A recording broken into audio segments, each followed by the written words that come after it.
My name is Joshua Gibson, and you are listening to the Philosophical Weightlifting Podcast, a show dedicated to promoting a message of critical thinking as it pertains to strength training, nutrition, and well-being. This is done through interviews with experts, high-level athletes, coaches, and people heavily involved in strength sports and athletic development. Pull up a chair, grab a coffee, and let's get on to today's podcast. Hello and welcome to this week's episode of the Philosophical Weightlifting Podcast. I'm your host, Joshua Gibson, and I'm joined today by a very, very strong man. Someone I actually came across on Instagram. I think it was, I don't know if Mike Tashir was interacting with you or you interacted with him, but I saw some sort of post where I saw your name pop up. I explored your Instagram. And I was like, oh, this is really cool. This is unique and different and not something you get used to or see in the powerlifting world. So maybe you can introduce yourself for our listeners. Yeah, so it probably definitely was via Mike Tashir. So my name's Newton Cheng. I'm a reactive training systems athlete. And like Mike Tashir, I like to overthink a lot of topics around powerlifting. So we were probably going back and forth in the comments on top of like some conversation we're having via DMs. But just some background about me. So for those in the strength community, I'm a multi-time USAPL, USPA national champion in the M1 class, one-time open champion in USAPL, and I've been competing since about 2016. So currently I'm 45 years old, but I continue to make gains. I'm in the 56 kilo weight class, and I'll be competing at USAPL Raw Nationals in September. Now, what brings me to you here today is that that's just part of my story. The way that I like to introduce myself is primarily I'm a husband and father. That's my most important role. Then I'm a competitive athlete, as we just talked about. And then finally, I'm a leader in this field of health and performance in the workplace, where I oversee a lot of the health and well-being programs for Google employees. On top of that, I've become a vocal mental health advocate, where I've been sharing pretty openly about my own struggles with mental health and burnout. So 2 years ago, I ended up in a really bad place during the pandemic, and I ended up going out on mental health leave. But because I work in the field of health and well-being, I knew all the data of how many people are struggling, both inside companies like Google and outside in society. So I went on mental health leave. I did a lot of hard work on myself to get to a better place. And then when I came back to work, I said, I'm going to tell my story anywhere I'm invited to do so, because staying quiet isn't helping anyone. And at first I thought either no one would care, or this might be a one and done where I just tell the story once and then we move on. But my speaking schedule has been booked out now for 2 solid years. Wow. And that's not because my story is unique or fantastical. It's actually really, really common. The only thing that makes it special is that I'm telling it out loud in full gory detail. And so it's so many shared struggles that others relate to. And that's why people are drawn to it. So I'm here today to keep telling my story and to talk specifically to the strength community, because I think there's huge opportunity around having more discussions around mental health and actually becoming better people and better athletes. Yeah, I thought that was fantastic. That was a great lead in. I think it perfectly captures exactly what we want to discuss. And I think for the podcast too, I mean, for everyone listening, you can really see it in the name. It's philosophical weightlifting. You could almost put, instead of philosophical, you put thoughtful or, introspective or something, where it's capturing this idea of going beyond and thinking about, trying to understand. And I've kind of used this as a bridge for myself in my own personal journey, where I can talk about performance and sports science and sport physiology and all the X's and O's and techniques and tactics within powerlifting, weightlifting, and S&C and sport performance. I've also used it as a platform to discuss, acceptance and commitment therapy, purpose and meaning, personality, narcissism, all these psychological constructs and things that we, try to understand about ourselves. And so what I attempt to do, and why I think Newton is a great guest, and it's going to be able to provide a really complete,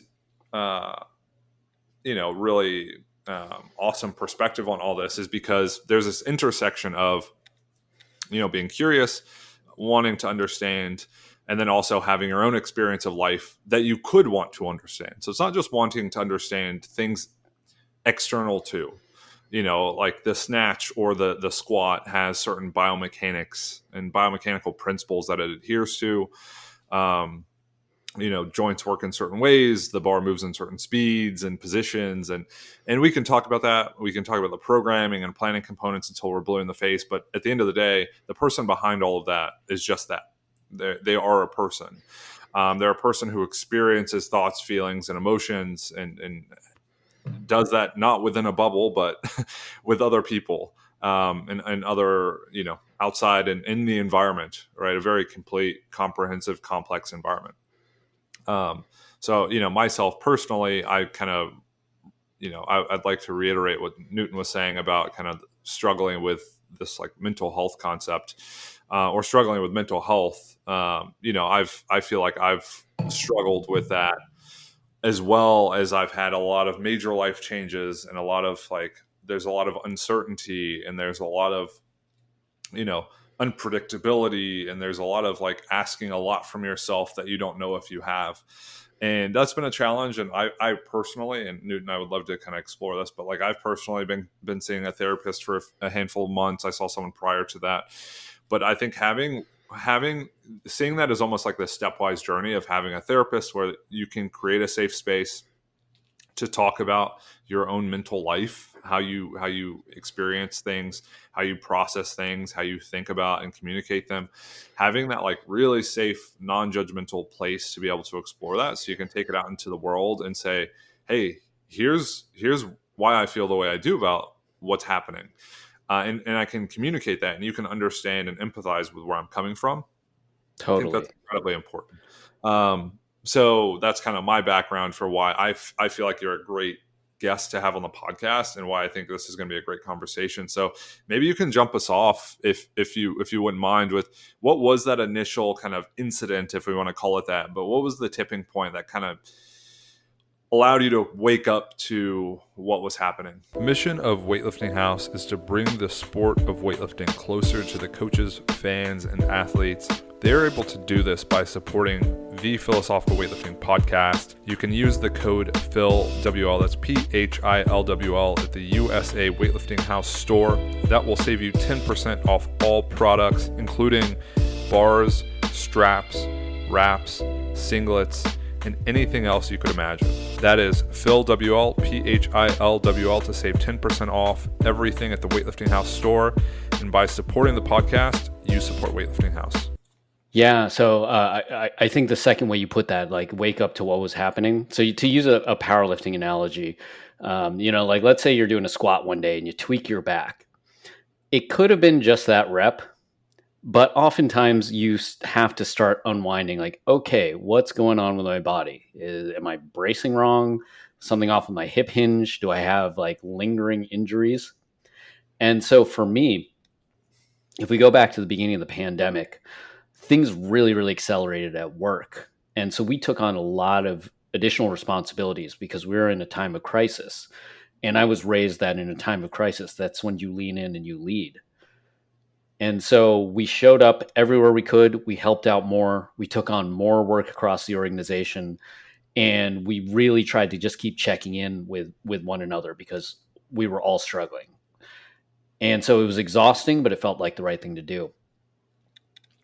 So pandemic started, at least in the US, in late February or early March 2020. By summer 2020, I started to get to a pretty bad place. And so I'm sitting in a meeting where we're all working from home. So we're all on video chat. And I'm sitting in my vice president's team meeting. We're going around the thumbnails asking, how are you doing? Just doing a quick check-in. And right before it gets to me, a friend sends me a chat message and says, hey, I feel like people are holding back. When it gets to you, can you actually say something real? And it gets to me, and I think, okay, what's real for me right now? Mm. And I say, right now, I'm struggling because the number of days that I'm proud of how I'm showing up as a father is going down, and I don't know how to turn that around. And I started crying. And this was the first time I had ever cried at work. Now, this was horrifying to me for two reasons. One, as a male in US society, as an Asian American, I was taught that you never show weakness like that, or what was, explained to me to be a sign of weakness. Like, you never show emotions like that. And then two, once I said out loud that I felt like I was failing as a father, I had never put it into words that clear. Mm. But once I heard myself say it, I knew it was true, and I knew I didn't have an immediate solution. And so that was the instigating event where I had to accept, okay, something's wrong here. Now, I tried to power through it for more and more months, and then I kept taking on more and more work. Eventually, I started to struggle to get out of bed. I started seeing a therapist via our employee assistance program, and he told me I was showing early signs of burnout. Now, what happened next was I found a new therapist on the recommendation of a coworker, and he's doing an intake assessment with me. And I answer all the questions, and he looks at it and he says, "You are showing major symptoms of depression and anxiety." Mm.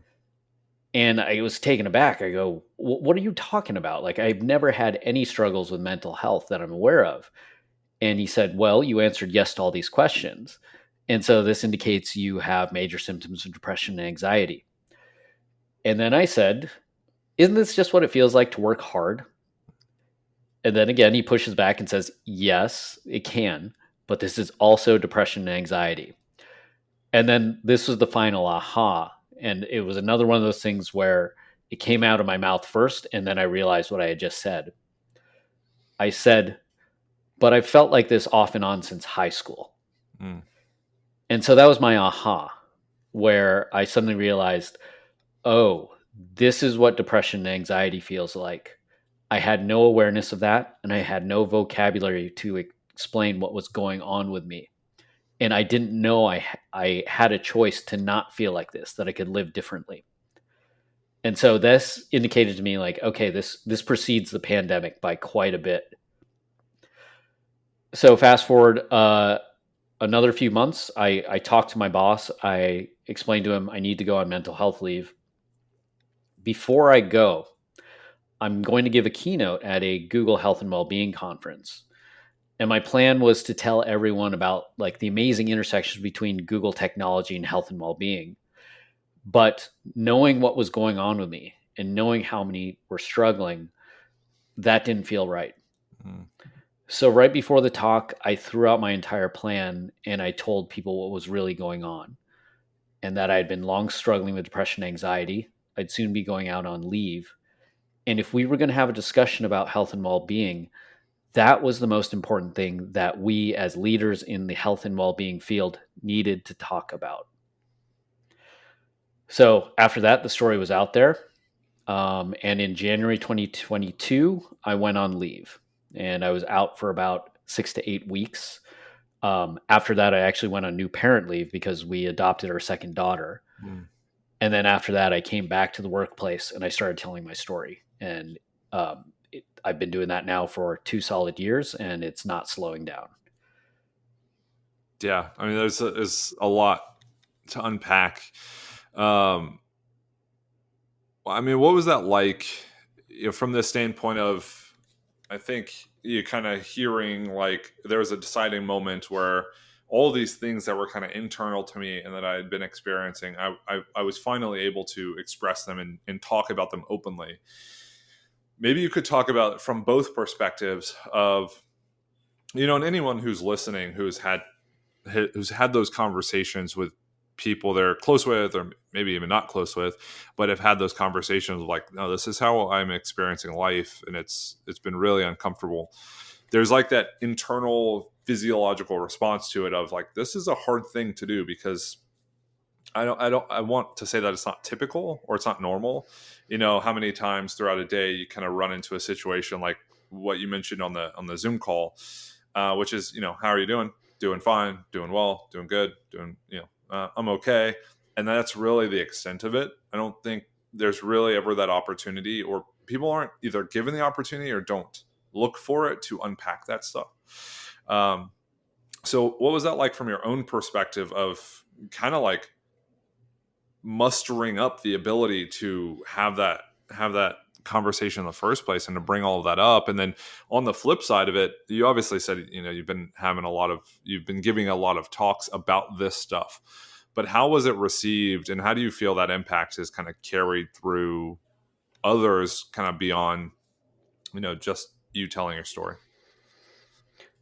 The first time I did it, so again, to use a a powerlifting analogy, there's this weird thing that happens when, let's say, your squat's going up, and let's say you're in the 300s, you're doing great, and then suddenly you get strong enough that you can put 400 plus on the bar, and you might be able to squat it. Now, it might only be, let's say you put on the 2.5 kilo plates, and so you went up 5 pounds. It's just incremental, but something about crossing that bridge is just terrifying. It's like paralyzing.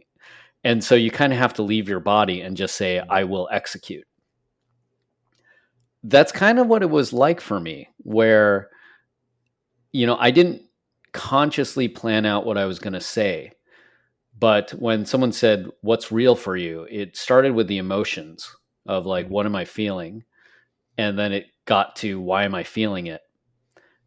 And I opened my mouth and I just let it come out.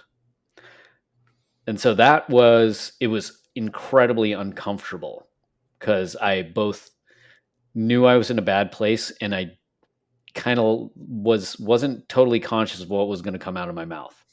And that was the first time I went to that level of vulnerability, especially in the workplace. Now, I've told my story off and on now for 2 years. And what I've learned is, one, I think the facts of the story, they never stop hurting.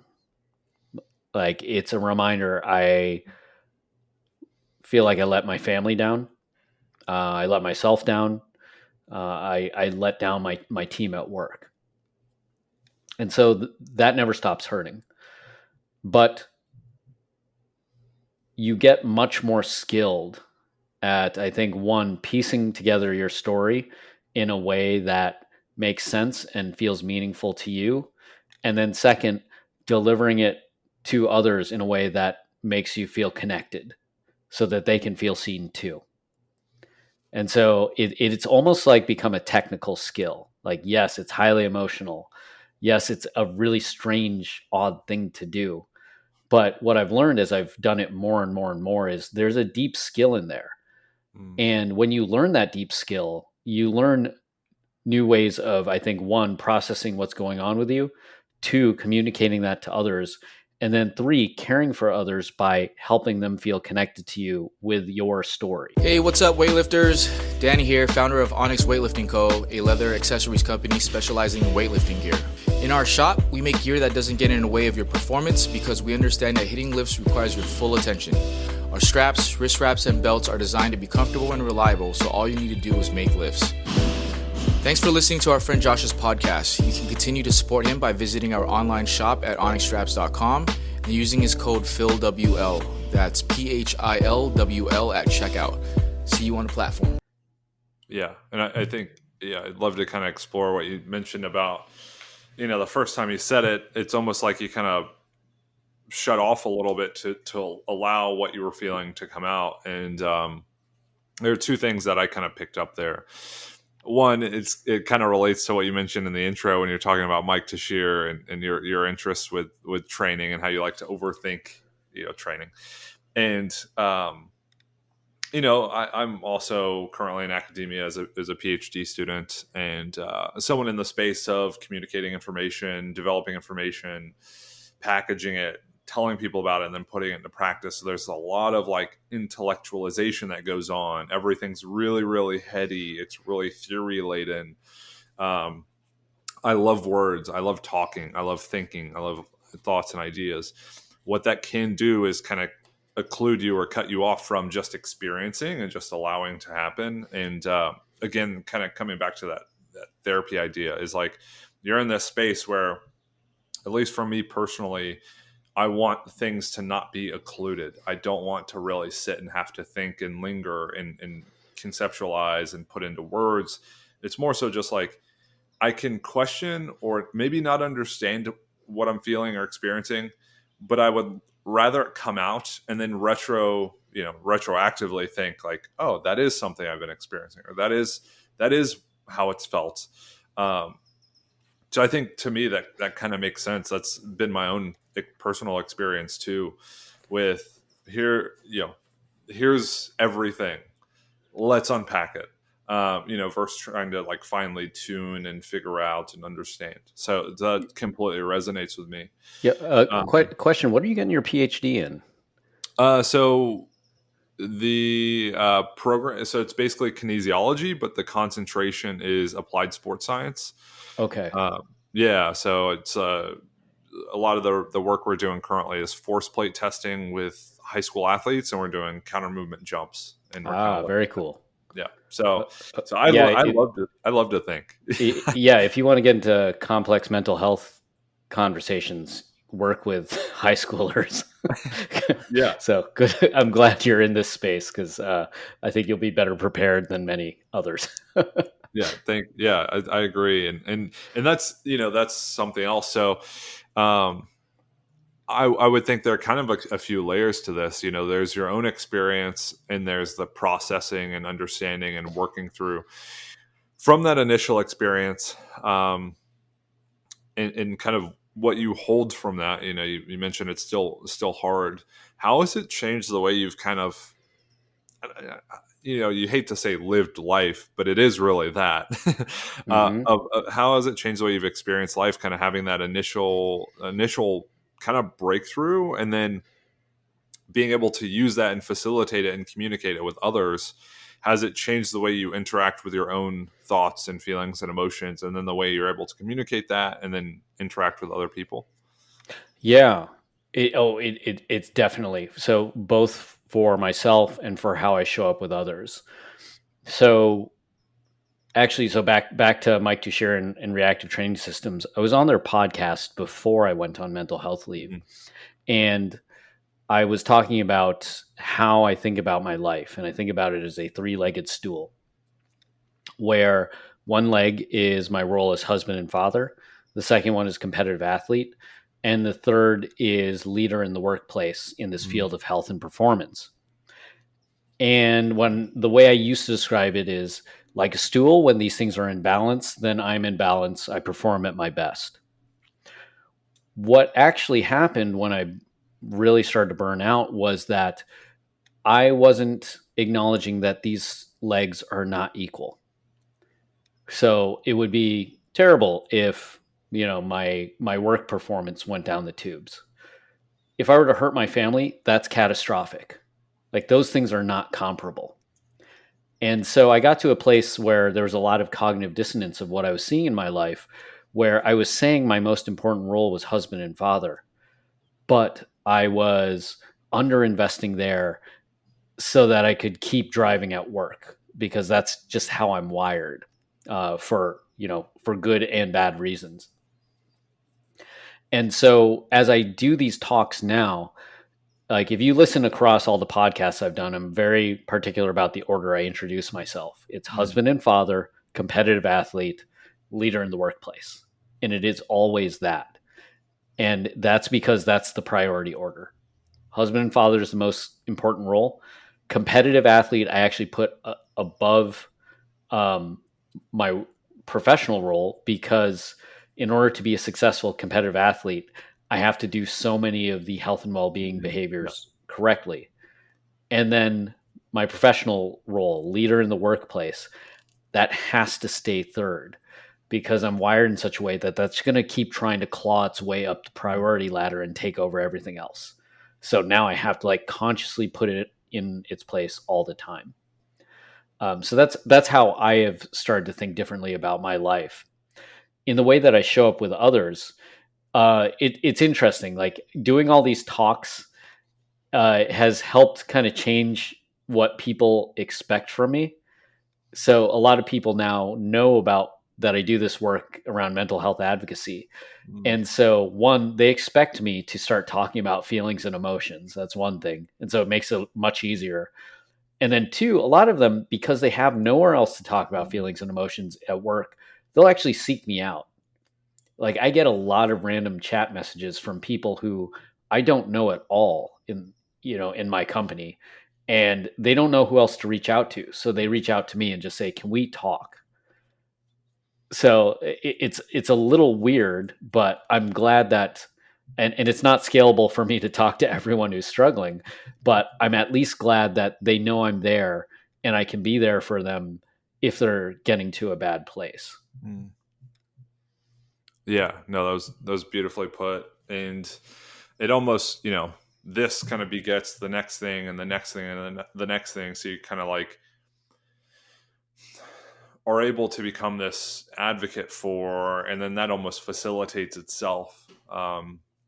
I'd be curious, and also because we kind of looked at, your current perspective of who you are and how that's changed, and then we looked at how you show up for other people and how that's changed. What about, and I was kind of scrolling through your Instagram because I think it has a lot of really, really cool, great, insightful content on it. So for anyone who's listening, that'll be linked in the description.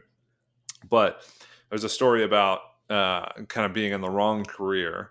And I almost wonder how that's changed the way you look at, how you've lived your life up to this point, and kind of thinking back even further into your, 30s and 20s and in teens. So I don't know if it's helped you change the way you kind of like interact with, your thoughts and beliefs about who you were and what you did and why you made the decisions you made. It's definitely changed my whole story of my past. So just for context, again, I'm 45, so I'm, what might be referred to as in middle age. And in the powerlifting community, I think it's dominated by maybe a younger crowd, like such as the juniors or the open athletes who a lot of them might be in their 20s. And so there's two authors I'll call out. One is James Hollis, who's a Jungian psychologist. And then there's, I can't remember his name. Oh, Richard Rohr, who's a Franciscan priest. And both of them talk about like the two phases of life, where earlier in life, your job is to work hard, to build character, and to build yourself into a strong enough container that so when you get to the second phase of your life, that container is strong enough to hold your true meaning and purpose. And so I am definitely somewhere in that middle age where I might be transitioning, or I might be in the second half of life. At least that's my narrative. So keep that in mind because right now I'm reflecting back on all those years I spent grinding in the workplace and as an athlete. I think back about, if I just narrow it down to a question like, why are you working so hard? I can tell myself a lot of stories about that. One is, well, I need the money. And that's true to a point. But then you'd say, are you trying to become what do you need? $50 million? Are you trying to become a billionaire? I'm like, no, I live pretty simply. I don't like luxurious things. And so you'd ask, well, why do you keep trying to accumulate resources? And the honest answer is like, I have deep fears around being broke. And then so you'd ask, well, why? Because like I actually did this test with my wife where I asked her, I thought she was the one who had deeper money fears. But then I started to suspect, I'm like, I think this might be me. And so I went to her and I asked, hey, if I quit my job, how worried would you be about our financial situation? And she's like, oh, I think I'd be pretty worried. And so that gave me some comfort for a second. And I said, okay, scale of 1 to 10, how worried would you be? And she said, about a 6. I was a 9. And so what I had been doing was I had I was terrified about like the idea of losing my job. I think we're going to end up on the street instantly, even though we've been saving and we'd be fine for a while. But my own inability to acknowledge fears that were coming from me, I had projected those onto my wife. And so now I could say, well, I'm doing it for the family, or I'm doing it for her so that she can feel secure. But it was all my fear. And so that's one of the things I'm having to unpack is like, why'd you work so hard? Mm-hmm. A lot of it was fear driven. A lot of it was, my parents raised me to work really hard, and they never said, we won't love you if you don't work hard. But if you looked around, like no one was allowed to drag ass. Mm-hmm. Like you had to work hard. So it left with this lingering question of, yeah, but what happens if I get to a bad place and I got to slow down? And the idea is just terrifying because the answer might be rejection. It might be finding out that love is conditional. And especially as a young person, like you don't want to go there. Like it's too much to think about. And so all those things were conditioned into me early on, whether they were true or not. And just to be clear, my parents are super loving people. But for whatever reason, that's the story I told myself. Now where I'm at, I'm looking back at those and saying like, great that you accomplished all these things. Like your resume looks great. You've done pretty well in powerlifting. Is this the life you want to live now? Like now being aware of like how much fear has driven you, like what life do you want to live? And so that's kind of the transition I'm at now. And again, like why I'm here saying I'm not going to be afraid. I'm going to do what's right. And why I'm here telling my story. Express the passion that defines you. At Virus, we understand that when it comes to performance, the slightest edge can mean the difference between winning and losing. Each product is designed and tested with performance in mind. This principle inspired the technology that is infused into our apparel. Built with the intention to move with you and work for you, we create tools meant to help express the passion that defines you. The future of technology-driven apparel. Improve performance, prevent fatigue, recover faster, and go further. Virus is a proud sponsor of Josh Gibson and the Philosophical Weightlifting Podcast. Use code PHILWL for 10% off at checkout. That's PHILWL, PHILWL for 10% off. No, that resonates very strongly. And those are kind of things you want to explore. And I think a lot of these beliefs and ideas that are unsubstantiated or substantiated should be explored beyond this like initial, like, oh, I just want to do X. Mm-hmm. Because kind of to that point of the example you gave, like once you start to step outside that boundary of like, well, I just want to make enough money. It's like, well, what's enough money? And then you try to put a number to it. And it's like, well, why that much? And then you just try to find like where things tend to kind of break apart. Because I love the fact that you've used kind of that word narrative a lot to kind of dress up, the way you explain away how you think about certain aspects of your life or certain life experiences, because that's a similar way to how I think about it or talk about it. It's like we have our narratives. They're the stories we tell ourselves that create cohesion with all of these things that happen sequentially. It's like, well, why did things happen the way they did? And it's like, well, this is probably why. It's like, you can't know for certain, but here's a story that kind of makes the most sense to me given what I know. And again, coming to this idea of therapy, kind of break apart those narratives and start to think like, why do I have that story? Why does that exist? Does that only exist inside of me? As in like, it's my experience and I'm overlaying this narrative because it's protective, or it just like fuels me in a certain way, or it provides direction, or it's just really defeating and it doesn't provide anything of value, but I still have it.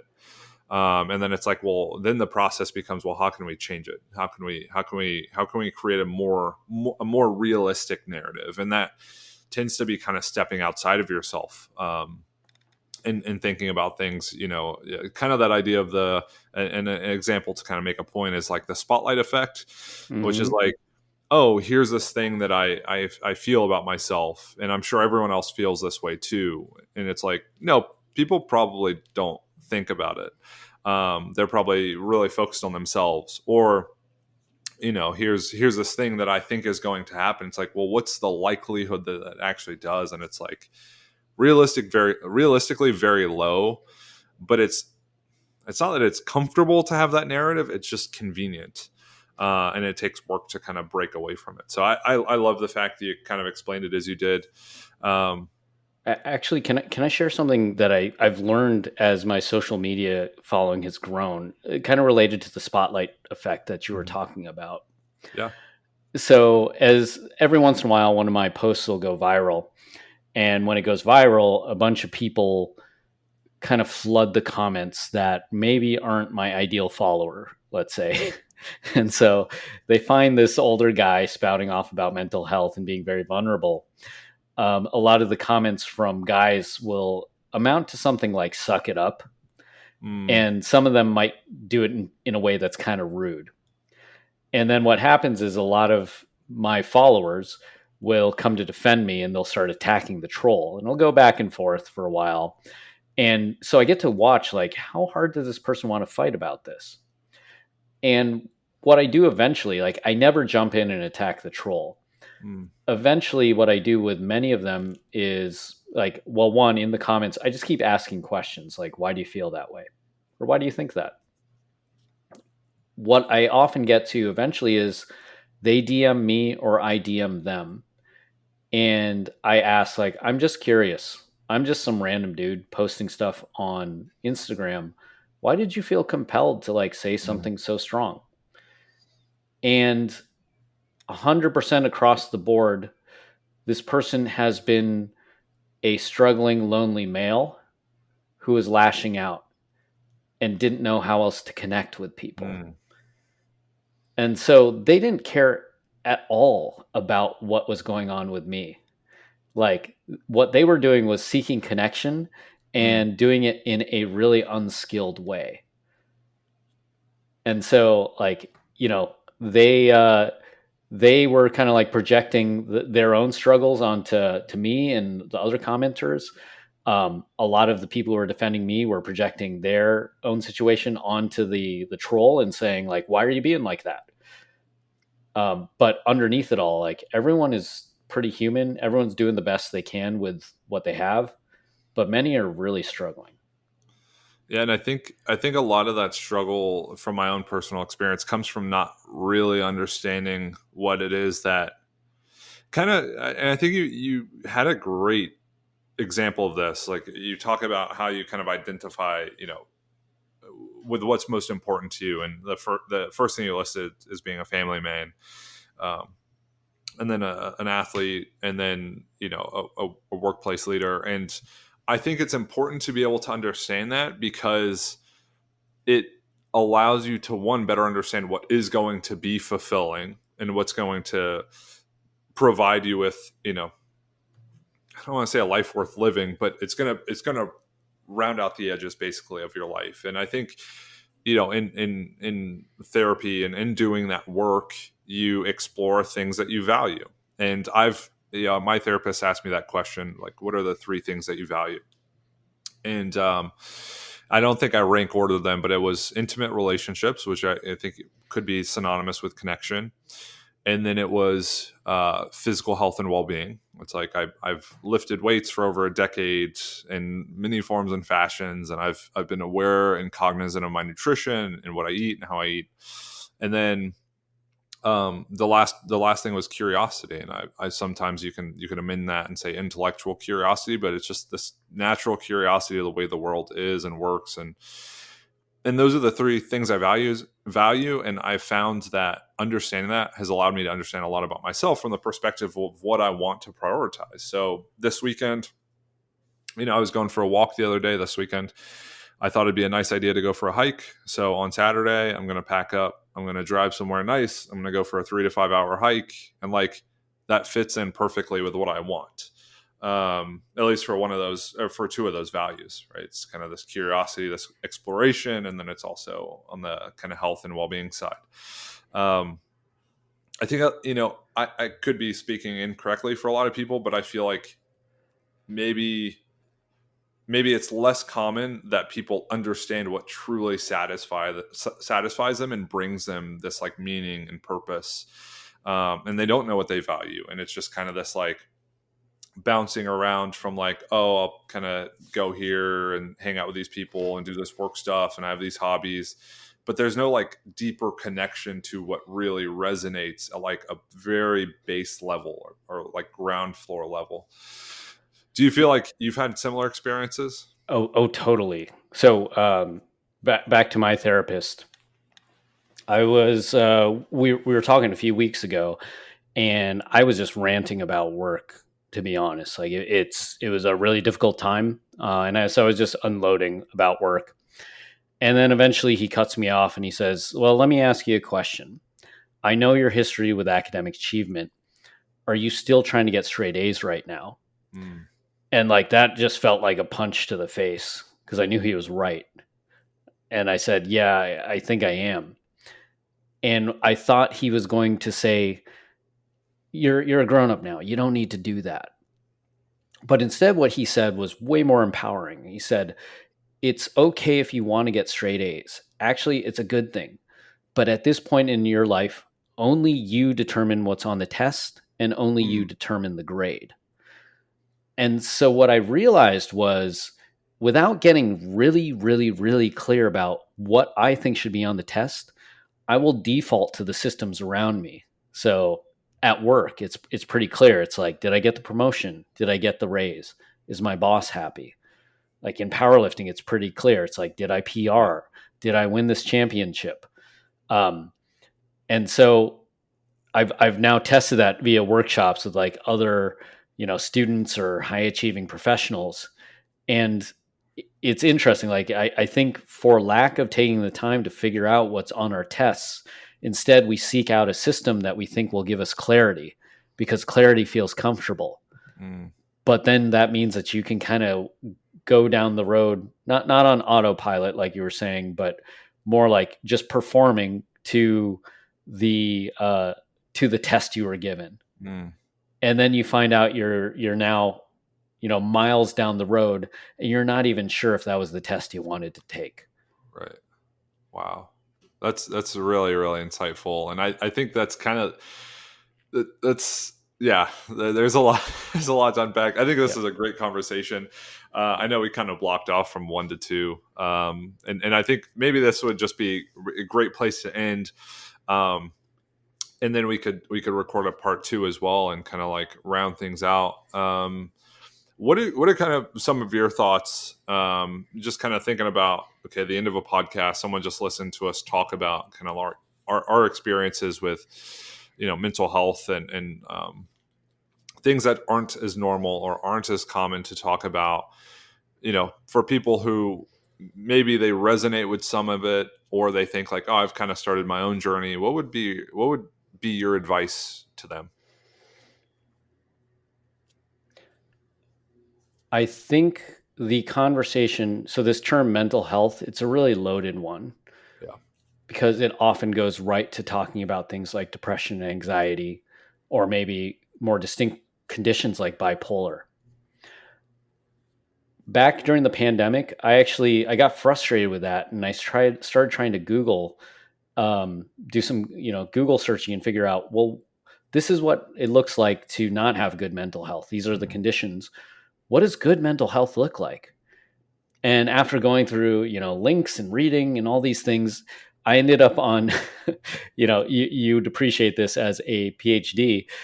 I was looking at these pages in academia where I'm like, I think to go deeper with this, I either got to get a master's in philosophy or I got to get a master's in divinity. And my aha there was like, oh my gosh, okay, so for centuries, humans have thought about what does it mean to have a good life? And that's what we're really trying to talk about with mental health. So for every workshop I teach, we start with the topics of how people are struggling. What they actually want to talk about is what gets in the way of me building and living the life that I want to. And so as we, if you are reticent to get into this, I understand. the topic is heavily stigmatized. What you are missing out on is building deep skills on getting what you want out of life. So I would ask you, like, do you want to let stigma hold you back? Or do you really want to get there and build the life that you want? That's incredibly profound. I think great advice. And, it's kind of this idea that resonates a lot and that I've ran into a lot with acceptance and commitment therapy, which I mentioned earlier in the podcast. If people are listening, they're new to the podcast and they want to check out the episode I did with Stephen Hayes, I'd really push people to that.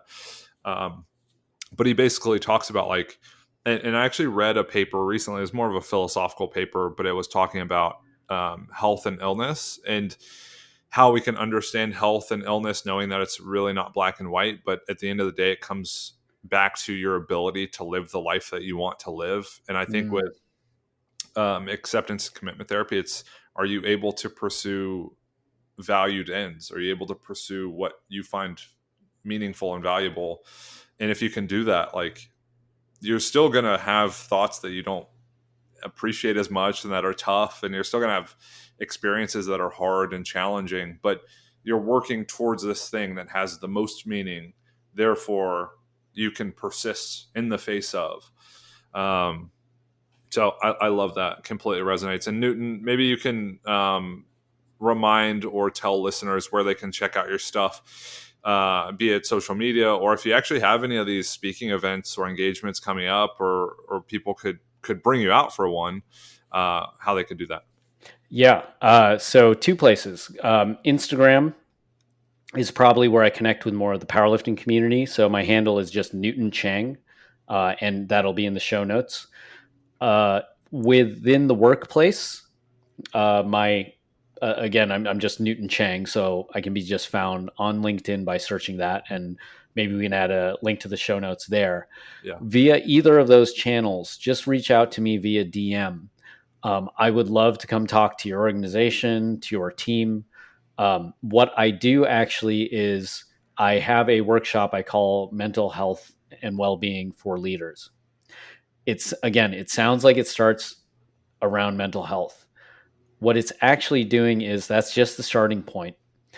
And it's an exercise in teaching you and those around you how to talk with one another about your health and well-being, and how it both supports and gets in the way of you playing all the most important roles in your life and building the life you want. Awesome. I love it.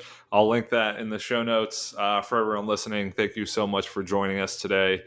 If you're new to the podcast, I appreciate the listen. Please check out all the other episodes that we have. You can leave a review on Spotify, Apple Podcasts, any place you can find this, you can leave a review. It really does help the show. You can support me by going to my Instagram and sending me a follow. That's Josh_Phil, WLPHILWL. Philosophical weightlifting everywhere else. All the things that are important and that I would want you to check out, that those will be listed in the show notes down below. And until next time, this was another episode of the Philosophical Weightlifting Podcast.